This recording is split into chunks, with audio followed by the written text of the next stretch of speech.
Και αυτή είναι μία από τις μεγαλύτερες πρεμιέρες του μονάχου.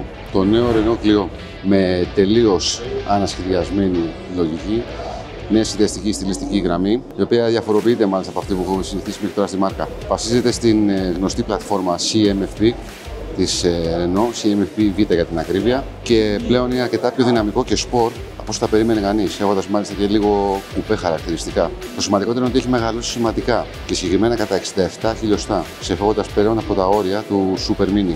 Αντίστοιχα, κορυφαία είναι και η χώρηση στο εσωτερικό, σύμφωνα με όσα λένε οι Γάλλοι, με το χώρο αποσκευών να αγγίζει τα 391 λίτρα. Όσον αφορά τα κινητήρια σύνολα, θα εφοδιάζεται με το γνωστό μας κινητήρα υβριδικό, τον E-Tech, ο οποίος θα αποδίδει 160 ύπους για την παρίσταση και θα έχει κατανάλωση μόλις 3,9 λίτρα ανά 100 χιλιόμετρα. Επιπλέον θα το δούμε και με τον τρικύλινο υδροχείο 200 κυβικών εκατοστών των 115 ύπων, τόσο με χειροκίνητο όσο και με αυτόματο κυβότιο 6 σχέσεων. Θα είναι διαθέσιμο επίσης και σε έκδοση διπλού καυσίμου.